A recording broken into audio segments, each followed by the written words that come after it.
Halo semuanya, selamat datang di paparan kita hari ini. Wah, saya benar-benar semangat banget nih karena hari ini kita punya materi yang super spesial. Kita bakal membedah sebuah filosofi yang teksnya itu sangat padat, sangat kuat, tapi juga luar biasa ringkas. Buat Anda yang suka ngegali makna dan nyari struktur di balik pemikiran yang mendalam, wah, Anda ada di tempat yang tepat banget.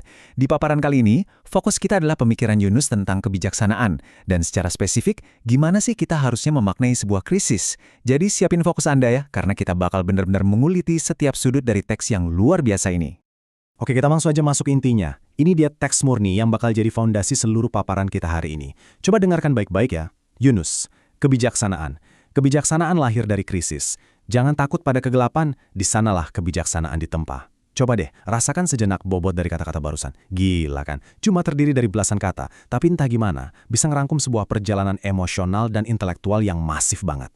Nah, ini membawa kita ke bagian pertama dari analisis kita, filosofi kebijaksanaan Yunus, yang menawarkan sebuah pandangan baru buat kita semua. Teks yang super singkat tadi, percaya atau enggak, sebenarnya nyimpen panduan taktis buat kita dalam ngadepin masalah hidup. Karena materinya ini ringkas banget, kita nggak bisa dong cuma bacanya sekilas, lalu kayak baca judul berita pagi. Nggak bisa gitu. Kita beneran harus menggali makna terdalam dari setiap kata yang dipakai. Kenapa? Karena pemilihan kosakatanya tuh nggak ada yang acak. Setiap kata di situ ibarat pilar yang nopang seluruh bangunan idenya. Kalau kita kelewatan satu kata aja, kita bakal kehilangan kekuatan asli dari pesan ini. Mari kita masuk ke konsep inti yang pertama, krisis sebagai titik lahir atau awal mula dari semuanya. Nah, yang benar-benar menarik di sini tuh kontrasnya. Coba deh perhatiin perbandingannya. Teks tadi secara lugas bilang, kebijaksanaan lahir dari krisis. Frasa lahir dari ini kan identik banget sama proses penciptaan alamiah. Tapi masalahnya, intuisi dasar kita umumnya melihat krisis itu sebagai sebuah akhir. Ya kan? Sebuah kehancuran, bencana, sesuatu yang ngeberantakin hidup kita. Tapi bam, disinilah Yunus merombak total pemahaman kita. Dalam filosofi ini, krisis itu sama sekali bukan garis finish yang menghancurkan. Sebaliknya, krisis justru adalah material mentah yang mutlak kita butuhkan. Logikanya sederhana, tanpa krisis, nggak akan pernah ada yang namanya kebijaksanaan. Selanjutnya, kita bergeser ke hambatan psikologisnya. Jangan takut pada kegelapan. Ini momen krusial untuk menghadapi ketakutan kita sendiri. Coba kita cerna kalimat perintah yang tegas ini. Jangan takut pada kegelapan. Teks ini tuh jujur banget. Dia sama sekali nggak menyangkal kalau kegelapan itu emang nyeremin. Justru karena nyeremin, makanya ada perintah, jangan takut.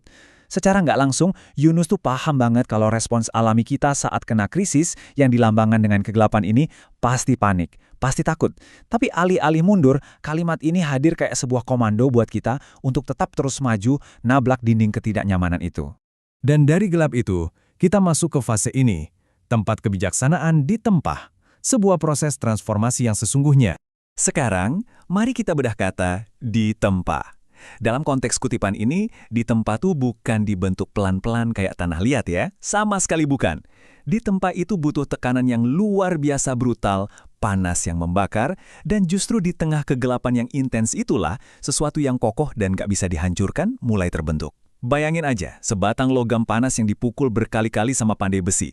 Kebijaksanaan sejati itu nggak pernah muncul dari rebahan di zona nyaman, teman-teman.